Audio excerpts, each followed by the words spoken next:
Welcome back, everybody. My name is Jonathan Mayorka, aka Jonny Tsunami on the ones and twos. Usually behind the scenes, making everyone look beautiful, making Pasta and Fiorella look amazeballs. But whenever I come on, I let you know it's for a good reason. I also do my fair share of journalism, and this story is very special today. Today we have a very special guest. He's, from his website, he says that he's a seasoned aviator and educator and entrepreneur, but above all, a humanitarian. In my eyes, a true patriot, friend of the show, fighter of the people, true rebel, Raji Rab. Thank you. Thank you so much, Johnny. I appreciate it. Absolutely, absolutely. And on March 3rd, so we're here, we want to discuss the elections. So I kind of just wanted to invite you on. We understand you're working on a court case, but let's start from the beginning a little bit. So I'm gonna kind of run down this the sequence of events, and give me 1 second as I'm fixing the audio, as it's very quiet out of nowhere for a second.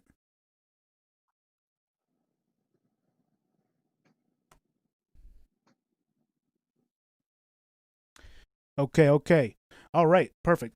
So on March 3rd, 2020, Los Angeles uh, experienced one of the biggest desecrations of our rights in history.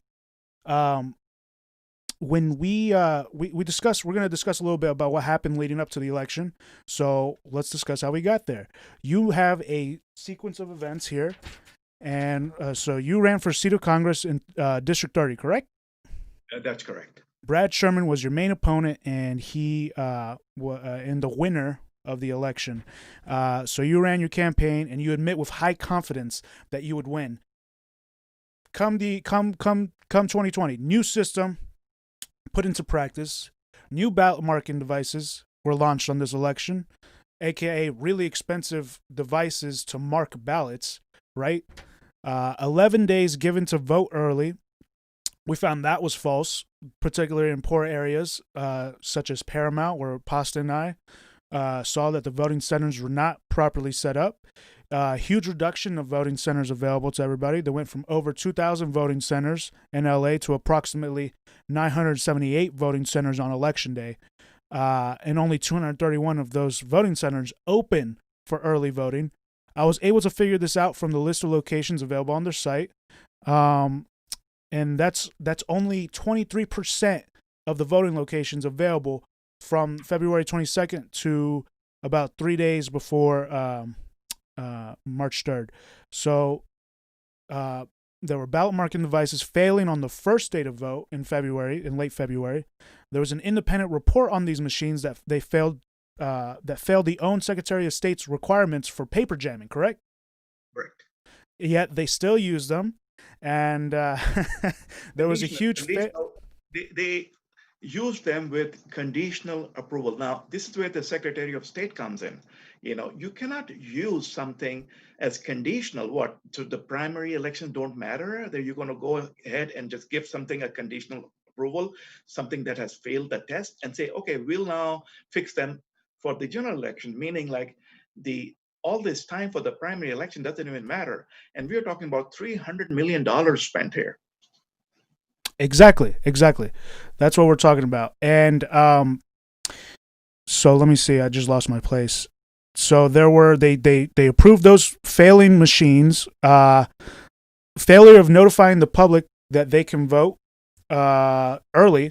There was no social media campaigns. There were no there was the scarce billboard ads, a few radio stations that said that you could vote early that I heard. Come election day on March 3rd, what happened? Long lines, 3-hour long lines, ballot marking devices failing left and right, provisional ballots being handed out to a lot of people, conditional ballots, which is the same thing as provisional, basically. Being handed out to everybody. We saw this the night before in East LA, which is a predominantly poor area. They had so much time to get this right. Not even just time, but money, as you said, $300 million. It was set up for failure. It was designed to do what it did. That was the purpose. And it has been the pattern to discourage people from coming out and voting. Asking for IDs at places where, the situations were tight, people were in line, they rushed, the parking issues and whatnot. It's not just the constitutional right, it's the sentiment, it's the essence of going out to vote that has been discouraged in a set up pattern over the years. And provisional ballots, they're handing them out left and right. Extra scrutiny. Provisional ballots are bad because they require extra scrutiny in a dark, secret room that no one can even see. You can't even bring cameras in there. The whole process, the moment the entire paperwork goes back into the LA RRCC, you don't know. It's behind closed doors, and the past is so dark and so evil that you can imagine that anything going in there, don't expect any transparency at all. I've been there, I've seen it. They just close doors on you. They don't want to talk to you. They just want you to go away. Exactly. That's how it was when me, Pasta, and Fiorella went to go see the thousands of provisional ballots that were in that room. And there's workers working, and most likely they don't get counted for some bullshit reasons. Address changes or signatures not matched, or if you have just a slight variation in your signature. It is discretionary. Everything is discretionary. They'll pick and choose what they want. They promise the American people that if people are not trusting those machines, they will be given paper ballots. No such thing was available. They started pushing provisional ballots, and this is where everything went south from that point onward, because people were so agitated. I saw people screaming and shouting and said, "This is the worst election they've come across. This is voter suppression. I can't be in line for more than 3 hours." Like I was telling you earlier, so many women I saw. I said someone had to get some medicine for their parents, for grandparents, picking kids up, and it was like this has never happened before. But I did not see any sign of remorse or any apology from Registrar Dean Logan, who's the boss of this election process and who has been given a free oversight, a complete free hand by the Board of Supervisors and the Secretary of State. It is really shameful. It is. And so, the election was a disaster. It was a disaster. And, all these reasons we listed here is mostly from us at the Convo Couch and True Rebel Network, what we observed and documented. Same with Raji. Now, let's discuss what you really saw, Raji. Let's discuss how you came to see that fraud was detected to be going on. I would like to go back a little bit, just backtrack a little bit. Just a few months before, I started to get the vibe on the blogs where people are on talking to LA and the registrar Dean Logan and what kind of response was coming out. And all the backdrop was you could feel there's something brewing in the background, a massive election fraud is going to take place. And I put it out on social media. I made articles in the newspapers, San Francisco newspapers and others making out. I put up a lot of ads out there that, look, people, watch out. Something is going to happen. Be careful. Take a photograph of your vote by mail or whatever you're doing, because this is going to come down to this, that you will need evidence.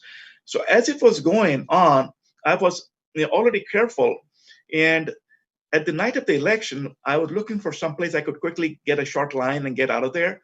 I couldn't find any. Places were loaded, which was good to see that democracy was bubbling. But also at the same time, people were so, I saw a lot of resentment with people who were walking away. I put 2 hours in line, and as I was walking out, there was already a 2.5 hour line behind me, and this was like 8 o'clock, around 8 o'clock, that I did my voting.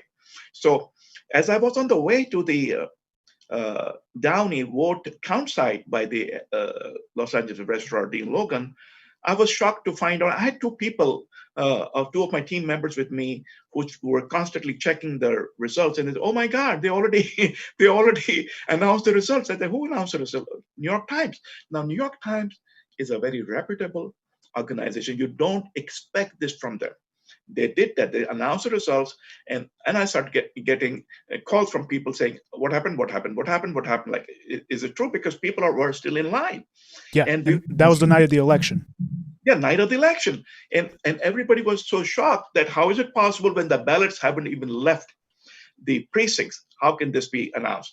And so the first thing I asked when I arrived at the Downey site was, I came across Alex Olvera, who is the divisional manager, boss of the election systems over there. And I said, Alex, did you guys already announce the elections? Because how's it possible? New York Times already announced the elections. And he said, no, we haven't. We haven't received anything. It's less than one person reporting right now. In fact, he said, we haven't received anything. So now this is the time where I got an opportunity to speak with him. I said, so when did you start counting ballots, Alex? And then he responded to me in a very, twisted tone. He said that we started processing the ballots 10 days before the elections. At this point, I challenged him and I asked him, could you please define the term processing? Process. And yeah, so he started to give me, a runaround on that description, and I asked him to bring in the rule book which describes processing. Yes. So he went and brought out election code, the book, and I'm aware of that because I fought this election battle in 2018, and I'd gone through the election codes. I said, "Look, Alex, it's very clear here. The word processing is very clear, and you know what it says is, I'm going to show you on the screen." There is an election code which is called 15101B. I'm going to put it just for a second, Okay. so that can you see it? Yeah, you know what? I can actually access an election code here. Let me see. I'll pull up the petition that you started here. You will see 15101B. I'm just putting it here so that people can look at it and you know what I'm talking about. So in this election code, it describes not only processing, but it also describes that under no circumstances can you access the ballot result, under no circumstances. But what they did was, what Alex did and what LARRCC did was, they used the word processing and they said, oh, we just did scanning 10 days before. We didn't count the ballots. And they were trying to lie, to make a total misrepresentation on what they did. So what they did was, he said they started scanning ballots 10 days before the election. Yes. And with what? With a machine that is 2-in-1 scanner and tabulation machine. So what you're doing actually is you're counting the ballots 10 days before the election and using the term scanning. But these machines do scan and tabulate together. Like when you have even a simple printer and you scan or some, copy, it'll start giving you the numbers. And these machines have, monitors, and they have the capability of scan and tabulate at the same time. So this is where the major fraud happened. The essence of the 15101B election code is that all the ballots are counted 8 p.m. election night or election day, 8 p.m. So there's no time to cheat. So I had another person who was in San Bernardino County, and I took a declaration from him also that what happened there is they said, no, they kept the ballots on the side and they counted all the ballots at the same time, 8 p.m. election night. Because when you count election 10 days before the election day, you have so much room to play havoc with the numbers, with the vote change, with the entire election results as fraud. Because the moment you make one violation of the election code, you have just opened the Pandora box to do whatever you want. Exactly. So I actually have it up here on the screen, so I'm going to just read it here. It says, Election Code 15101B. Any jurisdiction having the necessary computer capability may start to process vote-by-mail ballots on the 10th business day before the election.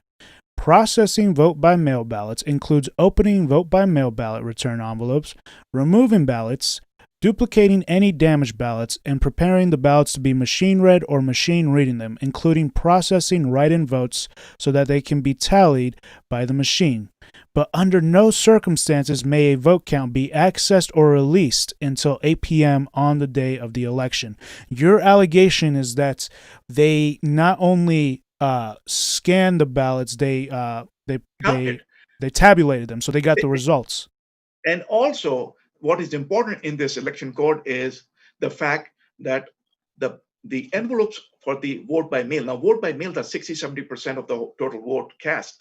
So vote by mail decides most of the stuff here. of the election results. So what it says here, 15101B, is it describes what you can do very clearly, that you can open ballot, and what you do is duplicate damaged ballots. That's the reason you're opening the ballots. That is this one damaged? Okay, we can duplicate it. And duplicate it, the next word is preparing. I'm going to read it. Removing ballots, duplicating ballots, any damaged ballots, and preparing the ballots to be machine read or machine reading them. So basically, what are they saying? They're talking about the word preparing. If you read it, clearly, it's the whole thing is about all those ballots that are damaged. You just open them and prepare them for the machine read or machine reading them. You don't start scanning them. It doesn't say anywhere. You can't tabulate them. It's very clear that under no circumstances, may a vote count be accessed. But the moment you start tabulating, you access the ballot count right there. So what they did was they scanned and tabulated the ballots 10 days before the election.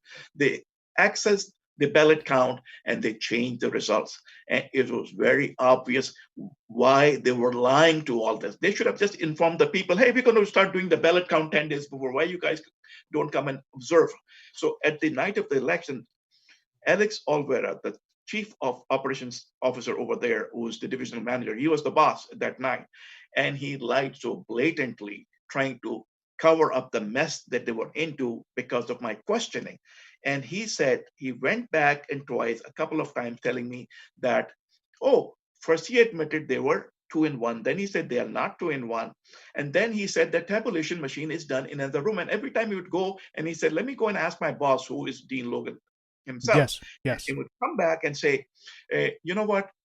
And then finally he said, I don't have the password to look at the results. I said, then who has the password?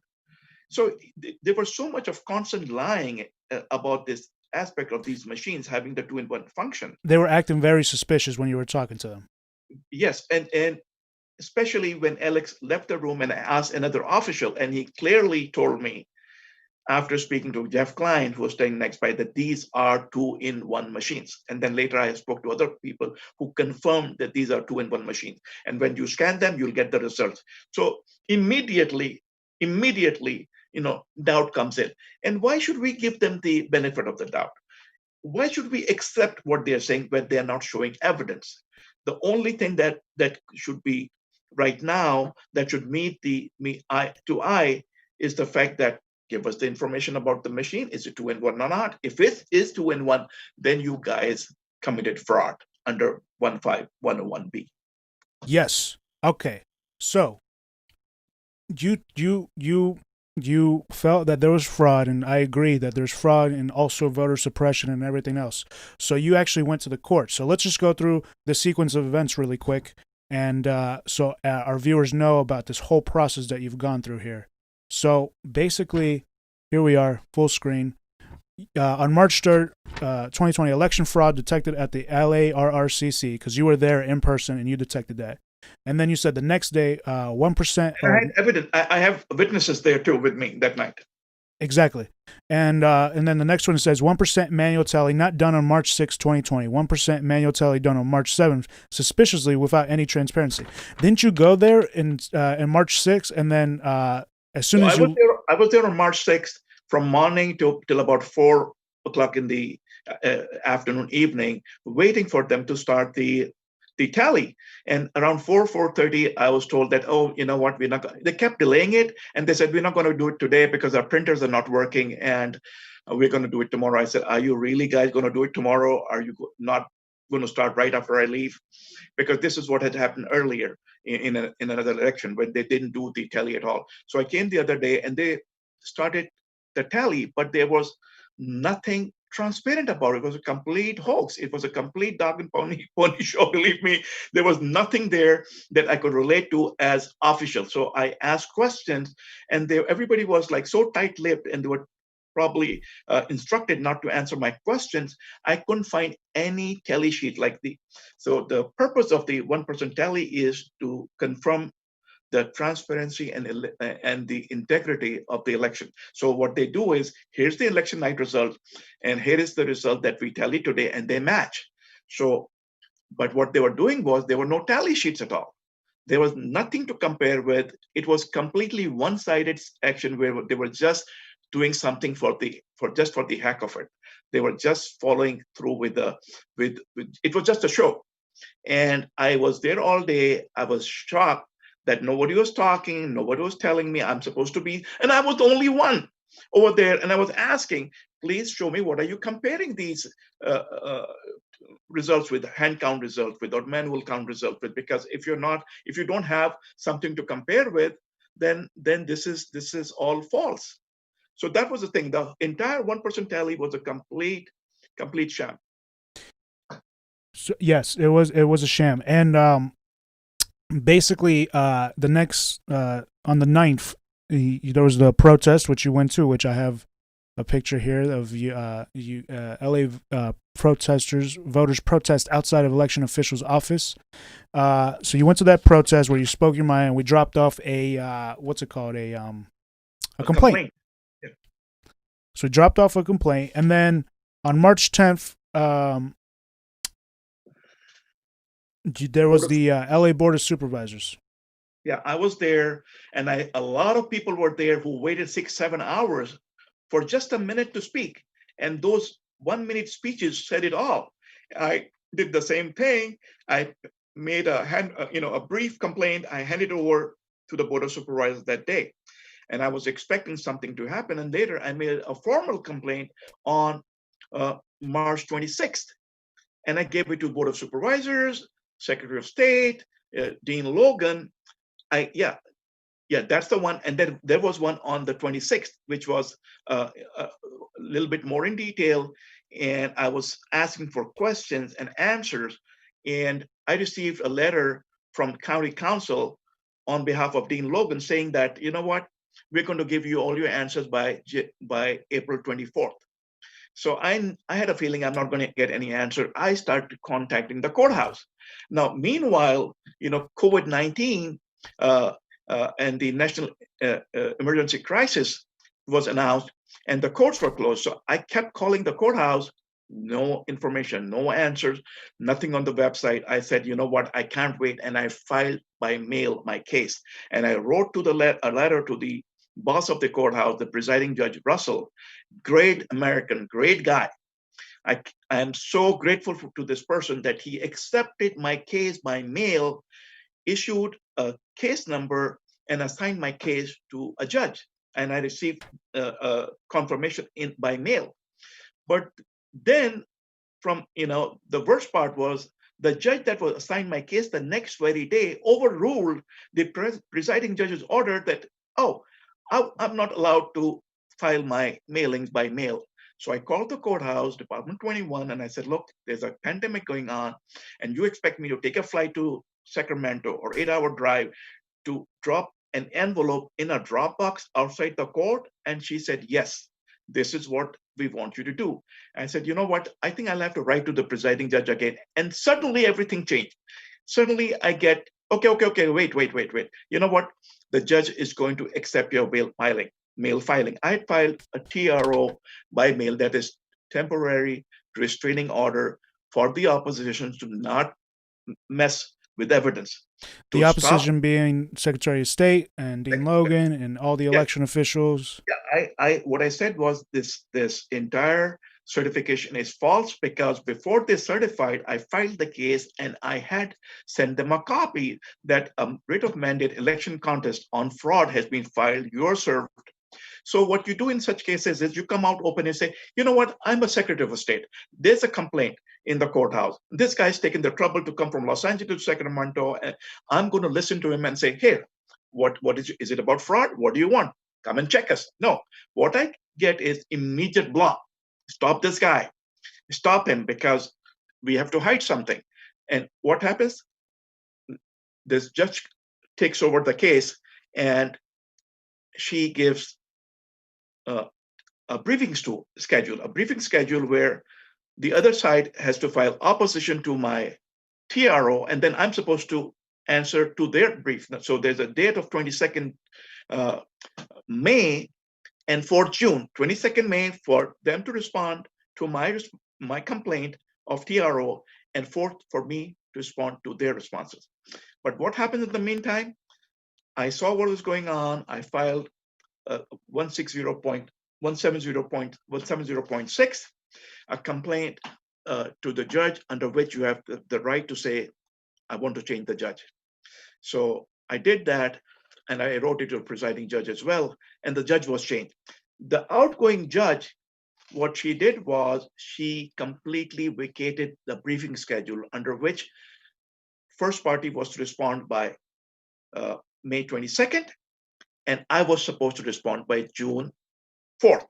So that order was vacated. That means now nobody's supposed to answer to anything. Right. And I was expecting new briefing schedules to come out. But the opposing party was, they waited for the last day to file their responses. So their responses came in.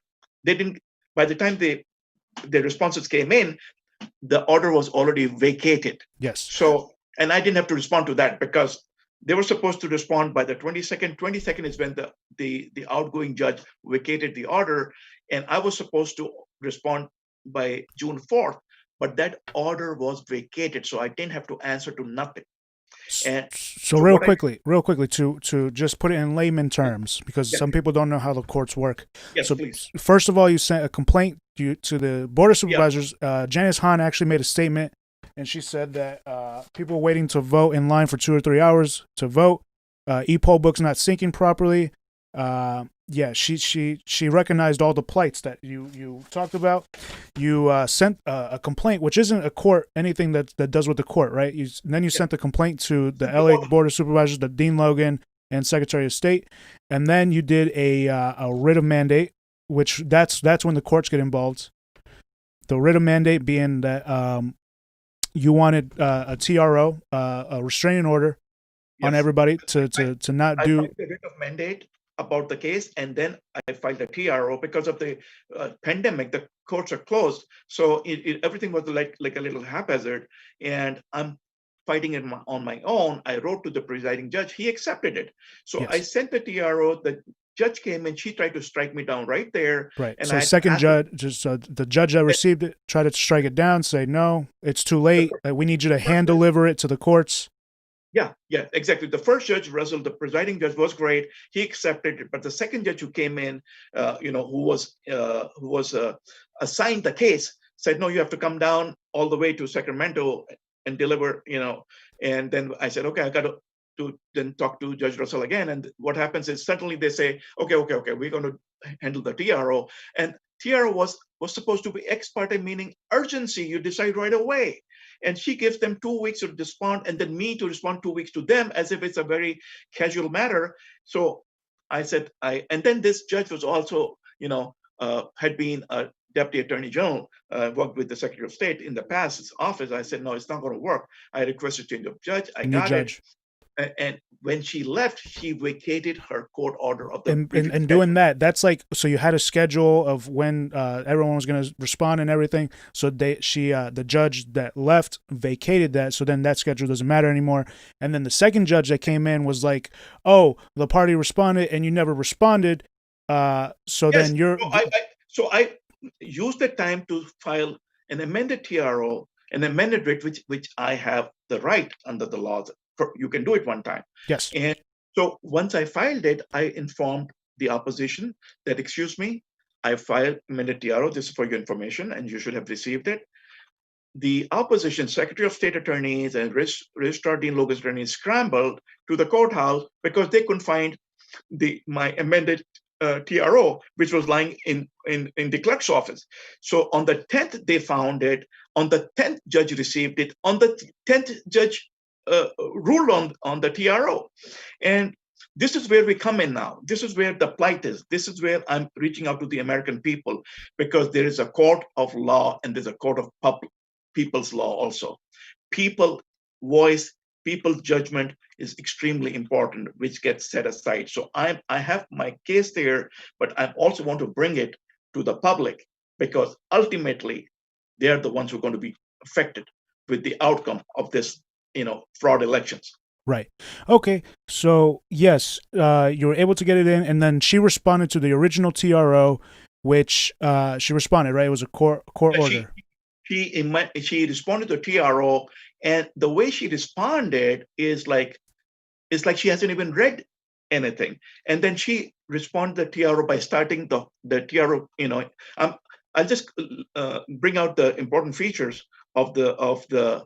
She denied the TRO, and the reason that she gave was, she said that you were supposed to answer to the response of the opposition by June 5th. You didn't do that, and instead you filed the amended TRO without realizing, without looking at the record. She completely exceeded her discretion. She overlooked that court docket, and the very first thing, the very first order that was vacated by the outgoing judge, that I was not required to answer to anything by June 5th. But she used that, and she accused me of not complying with the court order and not answering, which wasn't there. It didn't exist anymore. It was vacated. It was deleted.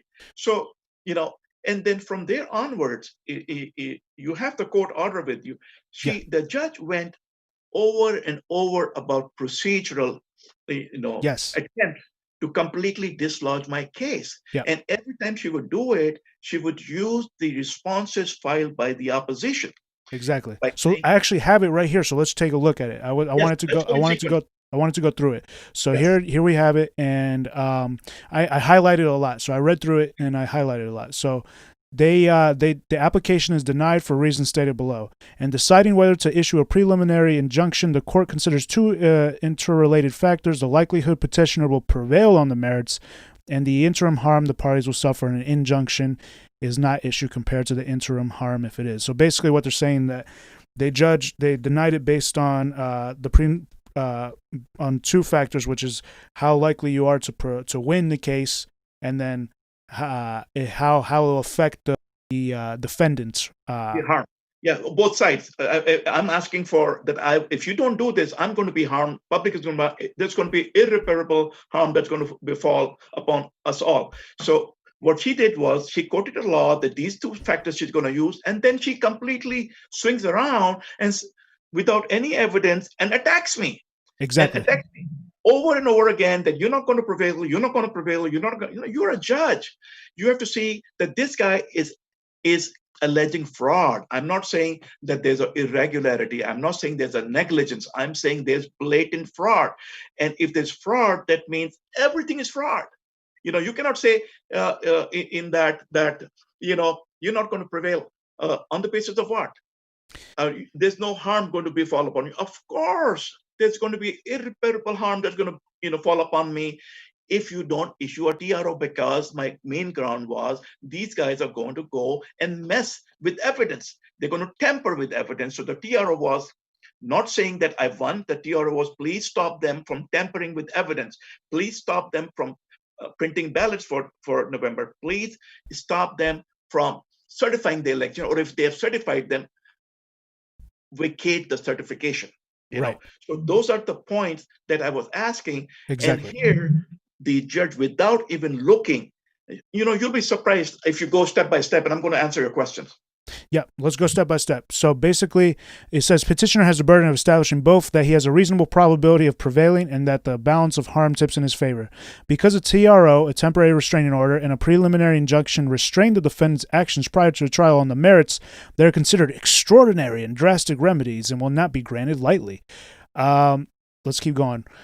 This case involves an elections contest and special rules apply to such cases. So it sounds like they're already like denying it in the first. The worst part is that she is not looking at the complaint is about fraud, and the case laws that the judge is presenting is not about fraud. You see, there are millions of cases. You could go and pick one, dozen pages, print them out and put there, but they're not about fraud.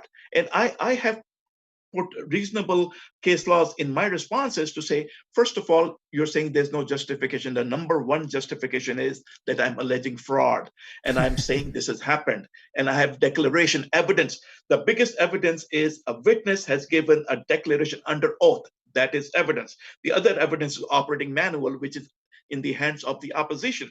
So instead of weighing them out, completely exceeded discretion. Judge exceeded, court exceeded discretion. I'm not trying to to make any personal attack, but I have to defend the American people here and to say that the court exceeded jurisdiction. They completely neglected, overlooked the fact that there's big fraud alleged in this election. And Now, on the basis of evidence. It's not that I'm saying, oh, there was fraud because I lost or somebody else won, or that. No, because they broke the law, they counted the ballots, and once I'm proving that, that should be enough for them to look into and they should be listening to me, not pushing me aside. okay. And then it says the election must be held valid unless plainly illegal. So California law makes it hard to overturn elections. Voters, not judges, mainly run our democracy. The courts have thus a very high bar for election challenges. Petitioner has the burden of proving the defect in the election by clear and convincing evidence. So what they're saying is that you got to pay. How do we get that clear evidence? Yeah, there you go. So first of all, she used the word unless plainly illegal. And this is what I'm saying. If you read the line there somewhere, she said, unless the election is plainly illegal. And that's exactly what I'm saying. The election results, well, I'm not talking about the election, I'm talking about the counting. The election results were completely illegal because they were counted fraudulently.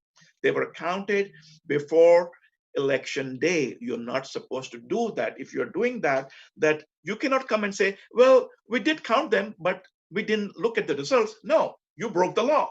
It stops right there. Yeah, because we don't know if they looked at it or not. There is no knowing to what extent they went once they broke the law, because we don't have witnesses watching what they're doing, but we can see that they broke the law. Nobody can do that. Even even the cameras that you put in, are operated by them, so you can't tell. But one thing is for sure, that you're not allowed to count the ballots before 8 p.m. election day. They did that. So, and then it says requires finding a high probability that the evidence be so clear as to leave no substantial doubt. But there's no transparency. So she has the power to make a court order to make it more transparent. Now it says, with these rules in mind, the relevant facts are as follows. So this is when they start their argument.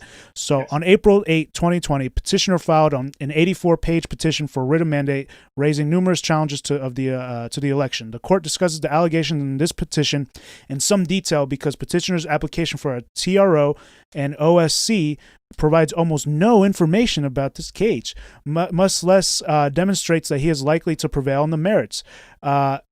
Down here below, it says petitioner seeks a writ of mandate ordering respondents to set aside the results of the primary election and to conduct a manual recount of the votes. He also asked the courts to prohibit the printing of ballots for the November 2020 general election until the recount is performed. In his application for a TRO, he asked the court to prohibit respondents from certifying the results of the primary election and from printing ballots for the general election pending a decision on the merits of his petition. The election results are certified on May 1st, 2020, which arguably renders the first request moot. And then down here in the footnote, it says, although... I can't believe it. But also, I want to point out, step by step. Now, she says no information has been given, right? Yeah. So I responded to her yesterday and I mailed it out, and I pointed out that, Laura, where is number 9? Okay, I got it. So I pointed out exactly how many times that I gave the information that she's saying no information is given. So I said, she amended ex parte TRO application page 4 to 7, line 3, page 8, line 20, 21, page 9, line 25, page 10, line 25, 26, page 11, line 16, 17, page 14, line 24, 25, page 8.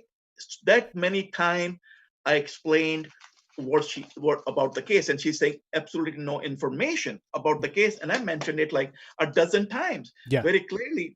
And why would I not mention about the case? Right. Because that's what the court case is all about. And she goes on on the same page on the footnote, and you can read that to the audience. It says, although the court could deem the first request as a request to vacate and set aside the certification,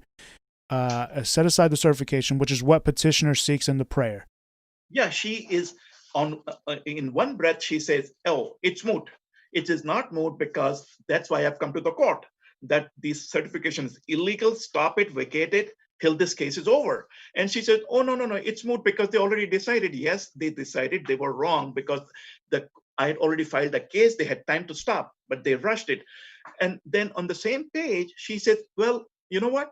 Court could actually, vacate the certification and set it aside. That's what you want, don't you? And doesn't do it. Exactly. So she expected you to not read that footnote, or I don't know either. It was just a thought in her mind that she put there, but that describes everything. One thing she said is all wrong. Everything you're wrong. You're not going to win this case. You're not going to prevail. And then she says, although the court could vacate, set aside the certification, which is the juice of the case. Set it aside and vacate. Yeah. Although the court could do what you requested. the elections were certified on May 1st, so we can't do it. It doesn't make any sense. No, first she says it's moot because they already decided. No, when I filed the complaint and I served upon them, it was not certified.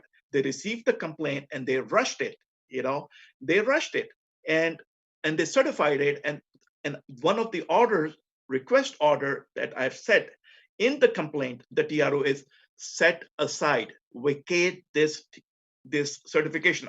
I didn't say that, stop. I knew that by this time they certified it. So my request was, please vacate this illegal certification. And she says it herself in the footnote that although the court could, then do it.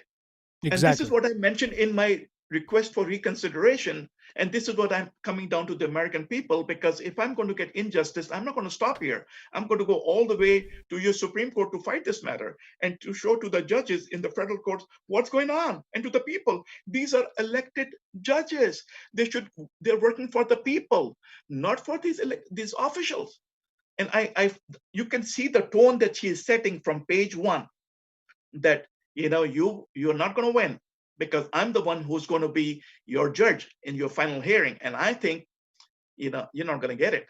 And the reason that she is giving a totally, exceed the law, justice, reason, discretion, all those things that you can think about, because she's saying you provide no information there. Down the line, you will read, you have provided no statutes. And I point out to page numbers that I provided statutes. And then she goes and looks into 16100 election codes, and she says, and she attacks one code there. So I have experience from 2018 where I filed election contest, and every time I'll quote this, then say, no, this one doesn't work, that work. And if I've quoted that, no, that one doesn't work, this one. So this time, on the safe side, I quoted a very serious election codes, but she picked on, there's a typographical error of section C. She picks on that. And I pointed out that I'm going after 16100A, which says official conducted was responsible for malconduct. And I'm saying, of course, Registrar Dean Logan is the boss of the precinct boards. He's the boss of LA County. He's number 1, and he's responsible for all the fraud that has happened. So I'm alleging fraud, that is malconduct. And if you look at EFG that I'm pointing out, she's saying, oh, he didn't even refer to that, and she's attacking the point, the weakest over there. So the whole process is to dislodge me, derail me, get my case knocked out on some technicality. Yeah. And not focusing on whether the fraud has taken place, Yeah, they're not focusing on that. So basically, we're going to get to that 1600 one, but it says his primary complaint, however, appears to be that the county violated Elections Code 15101B, and then she emphasizes machine reading them. I got to say something here. Yes. This is so important. The judge's main job, oh my God, is the interpretation of laws. And this is such a clear note. I'm telling you, the sword is hanging. The sword is hanging on the American people right now, because 15101B 50 describes the whole. It's going to eliminate it's going to just justify the whole fraud. If this law is not read properly, the sword is going to fall on our heads. And the law is so clear. Election code is so clear. It says that you can open ballots 10 days before the election, only for processing. Not for ballot counting, only for processing of damaged ballots. And you know what she says? She justifies it. Exactly. She goes with what they said. She goes with what they say. And I think it's really ambiguous what machine reading means. Like, it's really This is what she's ambiguous. using. There are two words: preparing for machine read and machine reading them. So basically, machine read is like when you scan, if it's just a scanner, if just a scanner, so that the damaged ballot doesn't get stuck. Number one, and the second one is the able to read it. And Yes. those are write-in ballots, Able to or read other it, things. but doesn't take note of what it reads. Yeah. So basically, if there's a torn ballot and they fixed it, so it should be able to be read by the machine, and the machine be able to read the ballot. So what is on the ballot should be able to go through the machine, and machine be able to read the ballot.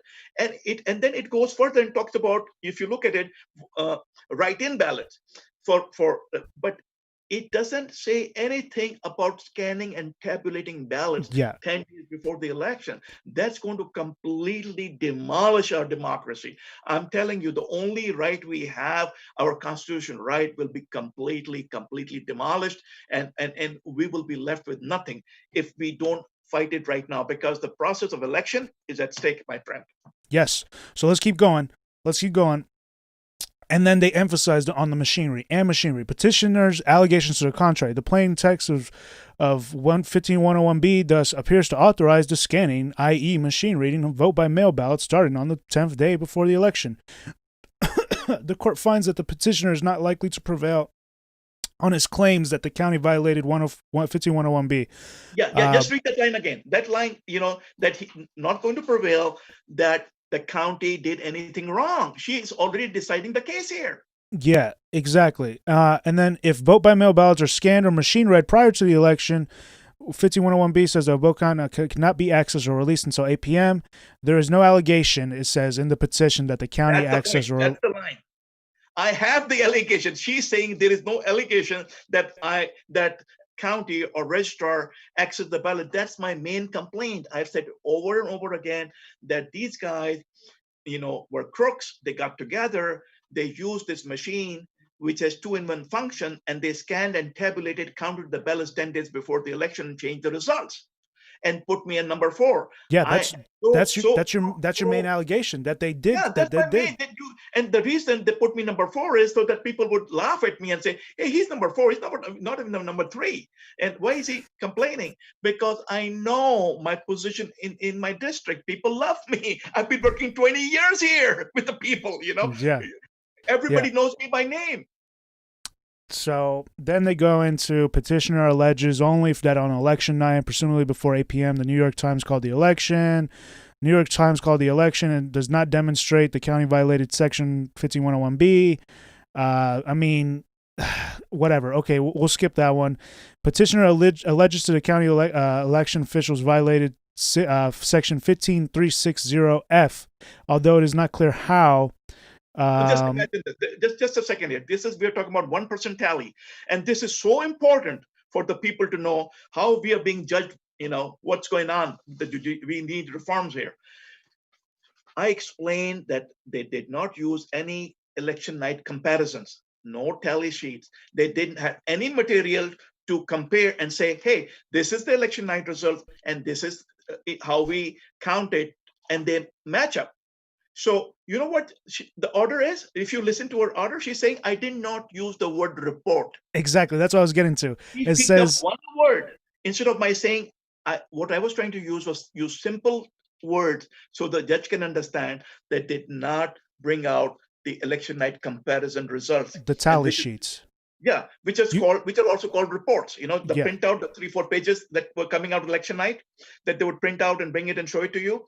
They call them reports. Basically, they are election night results. So she based this issue of election fraud on 1% tally, that I did not use the word report. Exactly. She's focusing on the one word. She's using one word, and you know where she's getting that word from? The Secretary of State response, the registrar's response, their attorney responded by saying, "Hey, he didn't use the word report." And she incorporates that word, one word, that we're talking about murder here. We're talking murder of the whole nation. We're talking about the murder of laws. We're talking about the rule of law being burned here. And she's picking up one word that says, "Oh, why didn't you use the word report instead of election night results?" excuse me, I'm saying anything to compare the election night results with so that we can come out with a comparison. This is all hoax. This is all rigged. This is all fraud. You mean the same thing. Just the fact that you didn't use this right term, it just One word. invalidates everything, right? Report. Like that. Yeah, and she mentions it. She mentioned, if you read it there, she says it, that I didn't use the word report. Yeah, so he said no tally sheets were shown, and Raji also said zero information was shared in this 1% public audit to maximize extent of secrecy. And so what the judge says here, what is lacking, however, is any allegation that the county's election official failed to include the report required by Section 15360F so in the certification of the official canvass. I'm saying out loud and clear, if you read the paragraph, I'm saying loud and clear that they did not have any tally sheets, no election night results were there to compare with. So what are you comparing your audit with? First of all, the audit should be right away. It should not wait 2 days. So what they do is they already pick up the ballot boxes that they're going to check and audit and fix them, rig them. Even then, they couldn't fix it. They couldn't even rig it properly. Even if you want to do the fraud, do it properly, man, so that we are not on the media talking about it. If you do fraud, make it foolproof or don't do it. Here's something that is so simple, laid out, that you're making a mockery. They're making a mockery out of the rule of law. A mockery out of rule of law. I agree, Raji. So we'll continue going on. Almost done. Petitioner states he brings his actions pursuant to Elections Code Section 16100, which permits an elector to contest an election for the following reasons. They have A, C, E, E, F. That the precinct board of any member thereof was guilty of malconduct. E, that eligible voters who attempted to vote in accordance with the laws of the state were denied their right to vote, which I 100% think is very valid. I mean, you can go based off of that one. I used E, F, G, and she goes on and attacks C, and which uses the word the defendant has given any elector bribe. But the second part of it says, or has committed any offense against, this is about Section 18,000, which talks about penalties. But she goes and says, you pick C. That one doesn't apply. Yeah, so she only focuses on C in her response. Yeah, and she leaves out E, F, G, and A, the ones that apply. So basically, the court's focus is on microscoping, looking at some procedural defects, some technicality to rule out just to conceal, to hide. I don't know what the intention of the court is. I think maybe it is inadvertent. Maybe the judge just didn't get a chance to look at the complaint properly. But, I can't hold my voice back here. I cannot let the judge or anybody take away the voice of the people. I will be so aggressive in this court case, whether it's the judge, whether who it is, I'm going to bring out the truth, because I'm telling the truth. I'm going to be loud. I'm going to scream out, and I'm going to try to protect the voice and the noise of the people. Right. So then she focuses on C, which says that you failed to address any of the statute provisions in his application, much less convinced he is likely to prevail on his claims that the respondents violated them. These provisions require proof. Hold on, let me keep going. Where else did I highlight? Every paragraph. Yeah. She's pointing out you're not going to prevail. She's telling me that I'm going to be your judge, and I'm telling you that, but she has no evidence. She puts words in my mouth that you said this. I never said those things. And then she said, you didn't say this, and I've said it loud and clear, and I pointed out each page number and line number where I've stated those assertions over and over again about election fraud. Yes. So here's another one I wanted to point out. As our Supreme Court explains, the purpose of an election contest is to ascertain the will of the people at the polls fairly, honestly, and legally expressed. By a wide margin, the voters have expressed their will. Petitioner proffers no evidence that suggests that voters actually preferred him to the top or three candidates. I don't know why they're focusing on that, because she keeps looking at the fraud results. I have said these results are fraudulent, all of it. She's saying, but you came forward. But I'm saying these are fraud. We need a recount. Stop this thing. But they're saying you don't have any evidence. But it's like, I can't get evidence because everything's behind closed doors. And she said she could decertify and set aside and vacate the election results. She said it herself, that she could vacate the certification of election results. And then she's picking on the same results that are fraudulent and throwing that on my face and disrespecting me and trying to insult me by saying that, hey, who the hell are you? You're number 4. You're nothing. You're Yeah. nothing. You got no chance. Pretty much in judicial terms, they said, oh, but you came in 4th, so it's like, oh, you're just complaining about the process. And I'm telling them this is how the game is set. Just do the recount, and you will find out the biggest fraud of the century. So here's another one I really highlighted a lot. Second, under subdivision E, an elector may challenge an election if eligible voters who attempted to vote in accordance with the laws of the state were denied their right to vote. Petitioner does not allege any eligible voter was denied their right to vote. He alleges only that there were long lines on election day, that some people had to wait over 2 to 3 hours to vote, and that some unidentified people walked away or left without voting. So unidentified people. American registered voters. They're not unidentified people. They're not people out of the space. They're not people out of the country. They're American people who were so disgusted with what was going on. And I alleged it. I said 15th. I put in the amendment. I said people waited in line and they were denied their right to vote by voter suppression. And so many reasons that I've counted, their names were not there. I can go on and on and on and on. And this was all because of the setup that was made. People came to vote. People were in line. They came in to vote. They were there. It's not that they weren't there. They were there. They were denied the right to vote. Obstructions were created for them to go away. And this is what has happened. And that's the truth. And she is saying that I did not allege. I'm alleging over and over again. And I can give you, and I pointed out page numbers that I can point out right now. Right, in your response, and because you sent a response yesterday, right? Okay, we'll get to that in a second. Okay. Yeah, I just had to highlight that because that's so ridiculous. I pointed to her by page numbers and line numbers where I've defined it categorically. That is the gist of the case, that voters were denied their right to vote. And that's one of the constitutional amendments that I've quoted out. 14th, 5th, and 15th. And, they're just scrambling around everything else and trying to avoid the word fraud. I've used the word racketeering because of the $300 million of taxpayer money. And the way, if you read that paragraph that she's included there, because it's like a mafia operation there. It's like a mob that I'm dealing with. You go there, everybody's hush. And the moment you go there, don't talk to this guy. Everybody is this, they respond to the boss. And Dean Logan is operating this racketeering organization. And it's like a mob style. The entire thing is a mafia. Nobody will talk to you because they've been told, don't speak, don't give any information. What are we becoming? Exactly. It's ridiculous, Raji. And then the other line I highlighted there was petitioner cites no authority for the proposition that simply having to wait several hours to vote is tantamount to being denied the right to vote. Didn't you cite an authority, the LA Board of Supervisors? Yeah, and the thing is, these are judges. They're supposed to see the fact that I cited that the Board of Supervisors herself is saying that. I'm not saying it. Janice Hahn, she said that. Janice Hahn, and I said that. I said my complaint is reinforced by Janice Hahn's statement, which is on record. It's a testimony.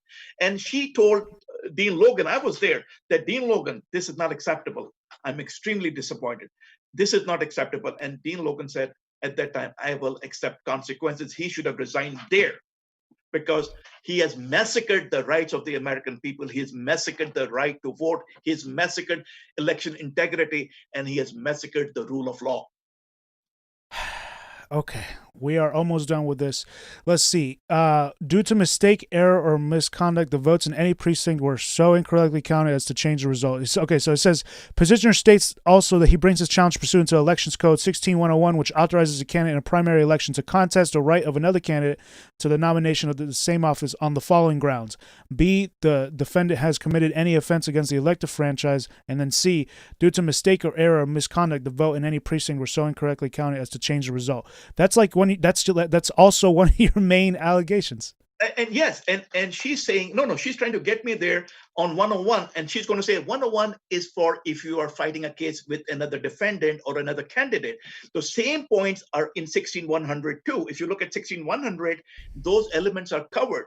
So I knew what they were trying to do, what they did to me in 2018, that if I use this, they're going to strike me off here on technical ground because I use 13314, and they say, oh, that's a pre-election challenge. You should have come before. I said, but this says very clearly that you can only go if you find a fault. So if I find a fault, pre-election challenge also, Johnny, is a pre-general election challenge. It doesn't say it's a primary, or it says pre-election challenge could be a pre-gen because election hasn't happened.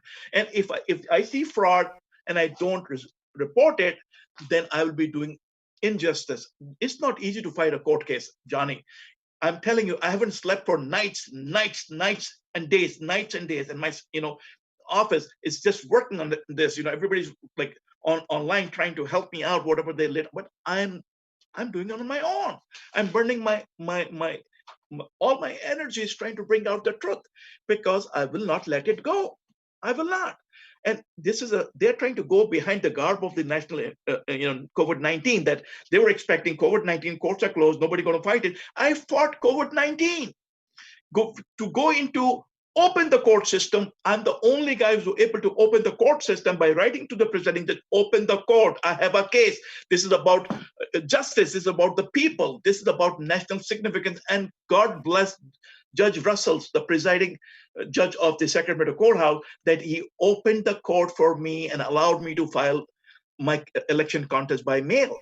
But thereafter, all these people that I'm coming across, if you look at it, I want to publish this document, this denial of TRO on the basis of everything else other than justice. There's everything else other than justice. There is no justice. What happened to justice? But I'm going to fight it. I'm going to fight it tooth and nail, all to the point. But if you can understand it, people that I'm showing the court order are like so furious about this. How can they do this? Even I'm telling you, a middle school kid, I'm telling you, a 10-year-old, 11-year-old kid, can read it and understand that this is not just. You don't need an adult to look at this. Any child can read the 10, 11-year-old can see and say, it doesn't make sense. It doesn't make sense. It should make sense to a common man. Because look what I'm doing. I'm fighting for the people. I'm saying, let's do a recount. Show me the machine. Let's run it. These machines should not be used 10 days before the election because you've already massacred election code 15101B, and you have decided the election 10 days before the election. And plus, you have password. You can access those machines and you can change the results. The essence of 15101B, the law is that all ballots should be counted 8 p.m. What they're saying is, we just scanned the ballot, or maybe we tabulated the ballot, but we didn't see the results. So we're supposed to believe them? We're supposed to believe them? Come on. The biggest crooks on the planet. We're supposed to believe them. And the reason I'm saying biggest crook when I talk about Registrar Dean Logan is the fact that he has a history. He was in Washington State. He resigned from there. He was forced to resign from there because of election fraud. And then there are numerous complaints against this guy. It's loaded. You go to blogs, it's loaded. And then this guy goes and does a $300 million debacle on machines that didn't work. I want that money back to the American people. I want that $300 million, whoever they purchased the machines from. And you know what? Who said that? Janice Hahn said that she hopes she can get some of that money back. And I said, no, we should get all of that money back and penalize the people who defrauded the American people. They need to go to jail for life, I believe. Okay, so the machine is said to be purchased from Venezuela, and no detail is given thereafter that is it the mob? Where is this machine from? Who is behind it? Are these people able to steal our election? Is there somebody who's going to manipulate the election for Venezuela? Come on, So exactly. We need to look into this. So the last thing it says, instead the primary allegation, so she was talking about, she said subdivision E, which said that what was it? One of your arguments was subdivision E, that due to mistake, error, or misconduct, the votes in precinct were so incorrectly counted as to change the result. And she says, instead, the primary allegation is that the votes were counted too early, not that they were counted so incorrectly as to change the result. Subdivision E appears to be inaccurate. I never said that. I'm saying there's election fraud 10 days before the elections. I'm saying that the ballots were counted 10 days before the election. I'm not saying they were counted sooner. I'm saying they were counted fraudulently. There's a complete fraud involved. These people are not with clean hands. These people are there with unclean hand. It's a mob-like operation. The whole mafia thing is in process over there. And unless there's a recount, unless public is there, unless people like you are there witnessing the machine, and this is done one time, you know, the judge herself is saying that she could vacate the certification. Why? Why would she? Because she knows if she could do that, we could have justice come out. There's only one statement throughout the court order that gives a little blink of hope, and that is when she says herself, and she admits it, that the court could deem to vacate the certification and set aside the election, because that's what Right. I want. And they could They do it. they could have. They could. And saying that she would only say that because there was a possibility and the conscience was there.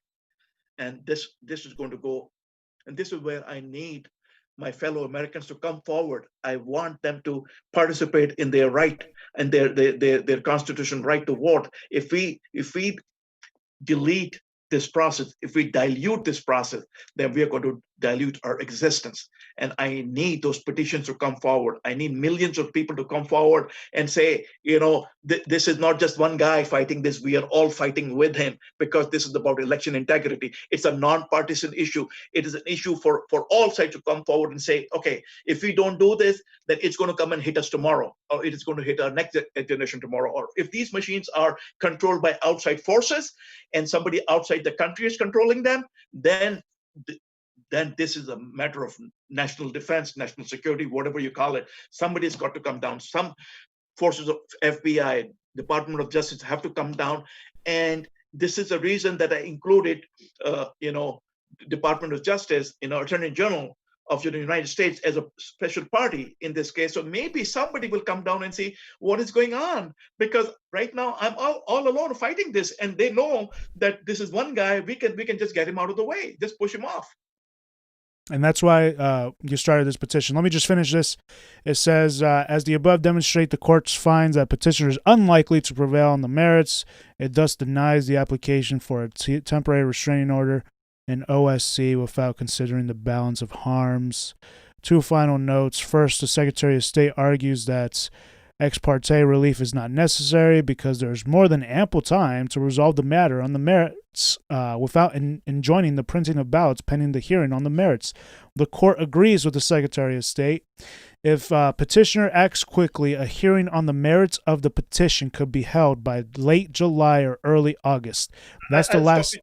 Just for 1 second. Yeah, that's the last thing I highlighted. So yes, go ahead. So basically, when did they talk? First of all, when did they talk? When did Secretary of State tell her that this is going to happen? Because she's talking about their response. Because remember, there was a briefing schedule and they were supposed to respond by 22nd, and I was supposed to respond to their response on the 4th. But that briefing schedule was vacated. So that response is moot. Yeah, this court order is moot. That court order is moot, and the response under that court order is moot. And she's picking up that response where they were responding to my old TRO, and they were saying, hey, in other words, don't give the TRO, because if you give the TRO, that means he has a chance of winning. This is the thing. Whenever a TRO is issued, it means that the person who has filed the TRO has a chance of winning. So say, don't issue him the TRO. Please don't do that, because you know what? We're not printing the ballots anyway. No, here I'm talking about the fact is, if they're not printing the ballots and they're admitting they're not printing, then issue the TRO. That does it right there.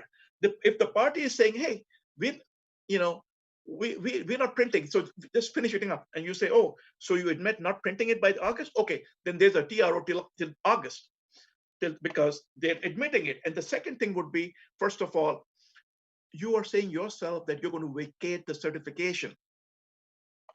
She's admitting the two things, that they're not going to print by August, and you're saying you could do this, and yet she's not issuing the TRO. So this is not justice. This is not justice. This is height of injustice. And I have filed a reconsideration of her order, and I hope, God bless her, our justice system, that some responsibility prevails, and this TRO is issued. This is not going to harm anyone. I'm saying till the matter is decided. I'm not saying, this is forever. Issue a TRO, finish everything in 10 days, 20 days, but issue a TRO, vacate the certification. Yes. Okay. So basically, that's what the court order said. And then yesterday, Raji, you sent a response to the court order, even though you didn't need to, right? Because technically it's moot, right? No, basically, she filed an order saying that, oh, I've already denied your TRO, and now basically I'm screwed, And in other words, is now we are straight going to go into the hearing of the case. But if I don't challenge this order, this is going to become the word of the court. It will become the part of the record that, oh, this is wrong. So all things that she has denied will become truth. Right. So that's why you responded. Okay, I responded, said, this is not true. This is not true. This is not. Please reconsider your order. Because when I go to higher courts, I'm going to say, I challenge this. This is totally one-sided order. This is judges exceeded jurisdiction, overlooked complete record. She didn't even see that order was moved, the one that I was supposed to reply by June 5th, and so that there's no information, there's no statutory ground, basically she just demolished my whole request, saying everything is false. Yet she agreed to vacate the order. So I'm hoping. She says she had the ability to vacate the order, but she just didn't do it. Just do the recount, court order recount, everything is going to come out the truth, right there, because they have very high speed machine. It'll take 1 day to do the whole thing. Do the recount. It's a small, not that big a district, and we'll find out the truth. Right. So I really wanted, because I read through all the court papers. I read through your you put nights after nights into this, Johnny. I know. We put nights into this. It's not easy. It's too complicated, especially the 15101B, the law that has been violated due to fraud. It's confusing. And, I spoke to a lot of friends of mine who are attorneys, and they had to really give a deep look, and they said, you are right. It is obvious that the law it's ambiguous, but then it's obvious at the same time. It's the sneaky language, but then the line is very clear. It says under no circumstances can you access the ballots. At the same time, it says prepared. The code is you're allowed to do preparing of the damaged ballots for machine count, not for all the other ballots, only preparing the damaged ballot. It's not saying you start processing all the ballots. It's talking about only damaged ballots. Yeah, and then the judge sided with them because that's what they said. That's what the explanation they received, one-sided. And she went and saw, and she said that I did not even allege. Which is what your whole thing is about. Wrongdoing, So I just pray that God gives us all sense, especially the judiciary, to look into the public interest. It's not about me. It's about the public prevailing in this case, because the election is about public interest of national significance. Because if we don't come out, and somebody has to fight this, and I'm here, and I'm so grateful to you, Johnny, and your institution, and I just hope that your institution grows up to be one of the biggest institutions in the world, because what you're doing right now is a common person like me, a congressional candidate, can appreciate it, that there's a big fraud going on. Nobody would listen. I tried to reach out to all the medias. Nobody would listen. And here you are putting nights and days trying to understand what's going on and bring it out to the people. But I want to appeal to the American people, my dear fellow Americans. I appeal to you. And you're fighting. Please join my fight. I need petition signed. All I'm asking for is justice. All I'm asking for fairness and equity. All I want is the truth to come out, so we can come out of this haze into the world of reality.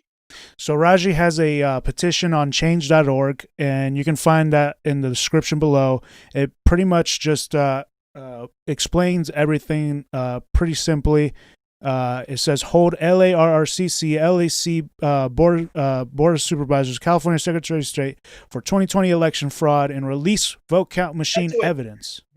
I said LARRCC, Board of Supervisors, and Secretary of State responsible, for this act, because they have to come out and expose whatever wrongdoing that has happened and join the people in that instead of blocking us. Yes. So, our viewers, please, we're aiming for 100,000 signatures because that would be pretty significant. This will bring the courts under the eye of the American people. It'd be getting more news coverage.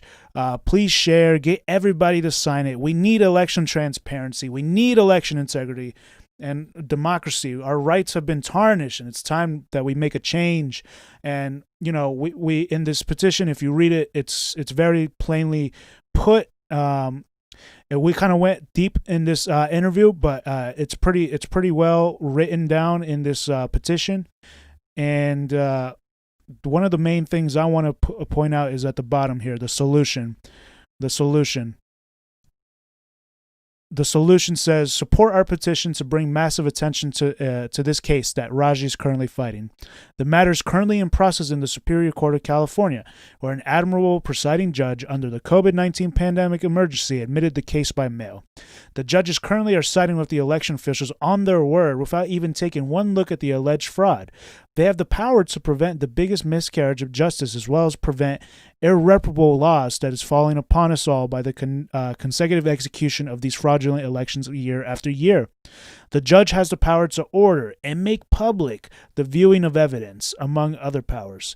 A direct order to vacate the illegal May 1st certification by Secretary of State Alex Padilla, a manual recount as requested in the complaint, public viewing of the 2-in-1 scanning and tabulation machines, provide to the public the operating manual of the machines, provide to the public the operational procedures of the machine, how it works, how people set it up and everything like that. Halt the printing of November ballots until an outcome is reached in this matter. Halt tampering, halt the actions of the current election staff and Dean Logan.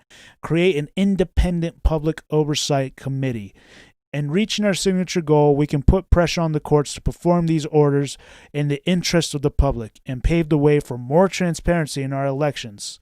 Please share and spread the message. Our democracy is at stake. I'd like to add one point, because when we talk about the rule of law and we apply straight on the streets and we leave the people at the helm of affairs, that's not fair. The rule of law should be applied equally to all. Nobody's above the law. Exactly, Raji. And, I just really want to thank you for coming on. Please, everybody go sign the petition. The main things is that they're siding with the election officials without even looking into any of the claims that Raji's making. They're just saying that, oh, well, you didn't provide evidence, but you have witnesses there and they made statements, and then it's basically their word versus your word. And then the only other thing, my word, it's the fact is that they started counting the ballots. The machines are the evidence. The machines are tabulation machines. So I'm with evidence. There is evidence that these are 2-in-1 machines, and you started counting the ballots. There's no argument about that. There's no doubt about that. They have counted the ballots 10 days before the election. And all we need to do is, okay, bring the machines, let's check them, or just put the page of the operating manual online and let everybody see what is there. But they admitted that these were 2-in-1 machines, and they went back to their word, and then they said they were, and then they went back, they were not. Right. So that's what happened the night of. You asked Jeff Klein and Alex Oliveira that if they were 2-in-1 machines. They went back and forth until Jeff Klein was saying yes, they were 2-in-1. Alex said no, and then they eventually agreed that they other people in the LARC's building who don't want their names to be put forward. They confirmed that these are 2-in-1 machines, and you saw them election night. The way they were scanning. You could see the way they were scanning, and the results were coming out just like that, simultaneously. They were scanning and simultaneously tabulating the ballots. There's no hiding this fact, and they can't hide this. They have to show this. And if they've done this, they have massacred the trust of the American people in the integrity of the election. They massacred the Constitution of the United States. And I'm here fighting this. And they got to do the recount publicly so that we can have such a session and we can follow that pursuit in future, that these things should be public, that the election count and recount should be public. I'm asking for a public recount, a manual recount, because people will get involved. Why put $300 million in machines? Why cannot we put $300 million on the people? that create jobs for 6 months or 4 months or for a year or whatever. These could be highly paid jobs, but we need to get the money back. And I hope my word gets across. I'm so thankful to you, Jonny and Convo Couch, because you guys, God bless you. God bless you. And these are my words. You guys are going to be one of the top mainframe media institution in the world for what you're doing right now. Thank you so much, Raji. It really means a lot, and when we see someone doing something real and democratic and is acting like a true patriot like you are, we have to expose this. We've seen it with our own eyes, and you've seen it, and we see you're fighting. So we have to expose it, and we have to let the public know what is going on, who's fighting it, who's fighting for our democracy, who's fighting for what America stands for. Absolutely. We have to fight for this great land. It's not about us anymore. It's about our next generation. And if we don't do it, they will hold us accountable, responsible for what we do now is what is going to come out for everybody else. But you know what? Right now, we need everybody to come out as warriors of peace, come out as true Americans, patriots, and help me join my hands, my fight in this good fight against crime, against fraud. Absolutely. And someone asked me to post the petition on the chat, so I'm going to put it in the chat here. It's also in the description here. Pasta actually did a super chat. He said he wanted to ask a question, but I wanted to do this interview. He said, there are many cases of election rigging all around the country. Isn't it better to fight for solutions rather than fight against a system that is in bed with the people who fix these elections? I think what he's saying is that I don't know why you're going to the courts is basically what he's saying. I mean, I don't know. Let me tell you this, because the way the way our system is intermingled is because if you don't go through the court, you are seen as, oh, there is no material. It's just words. Oh, he just got up. He's just a sour loser. These people exist all over the place, and he lost. But when you go and do the talk with the walk, because we can talk all we want, nobody's going to take us serious. That this guy went to court out of his county, went all the way to Sacramento courthouse, had thousands of paper that he had to go through, and fought a case against a government machinery. Then it looks like you have some material, because I see so many people who lose election walk away as if nothing happened. But I'm invested with my blood and my soul, and it's not about me. It's about the district that I serve, the people that their lives are not going to change, because my opponent is served by special interest. If you look at the donors, the warmongering, all those things goes on and on. Yeah, and Brad Sherman's terrible. Yeah, that won't change. But I'm going to change things, and I'm going to keep fighting, because I'm completely opposite of what he is. I'm for the people. I want to make sure the people get money in their pocket, good paying jobs, their lives change, not to fill up the pockets of the donors, or as far as defense contractors and whoever supports him. Defense contractors are good, but you can bring out the interests of the people first. People are suffering right now. Look what COVID-19 has done to us. People who were suffering are now crushed. Small businesses are dying, and it's very easy for the government to say, stay home, you will not come out, you will not work, and they're easing it out. But many people, I'm telling you, they're not going to be able to recover. The small businesses that have been hit with COVID-19 and they were stuck at home, it's going to take a while for them to come out, because they were going month to month.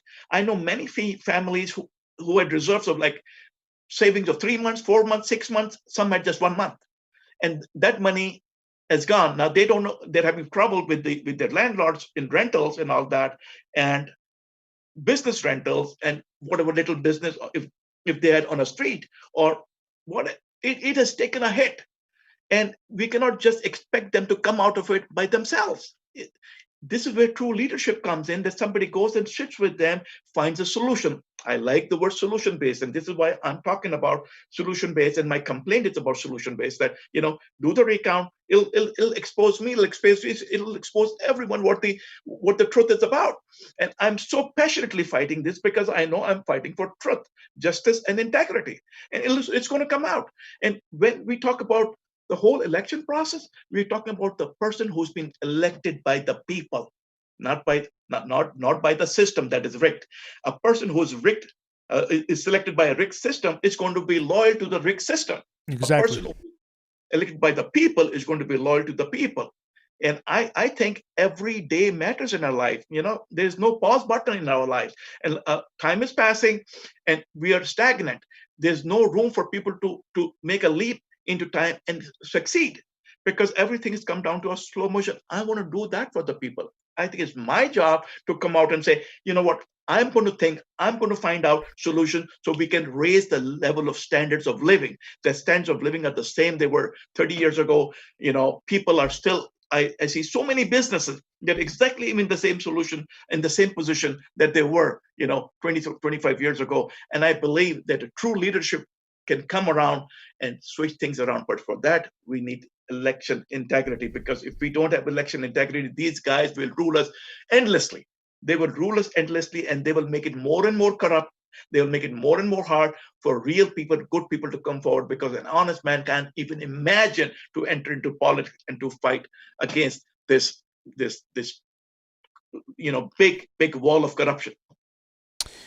And that's why we have you on the show. Raji, thank you so much. You are a true rebel, true American, true patriot. And we're going to keep fighting. I only see 6 people that have signed the petition, 4 people other than us. I see 60 people watching right now. Come on, go sign the petition. Please share it. Come, help me. I'm talking about the truth here. Forget about the party lines. Let's be completely non-partisan and do the right thing. And American people, when it goes to their head, they will come forward. I look forward to it. And I remain extremely grateful to everyone. You have it here, folks, ladies and gentlemen. Thank you so much for joining us. Go sign that petition, please, and share it. Please share it. We got to get to 100,000 people. We got to try and take this to the courts and see what can happen. Because if we show that the judge is really failing in their job, and you can see in that response, like how they're focusing on his the language in it, and the fact that he didn't use his word, and citing solely completely with the other side. It's BS. So thank you so much, everybody, and Convo out. Thank you so much, everyone. Thank you so much.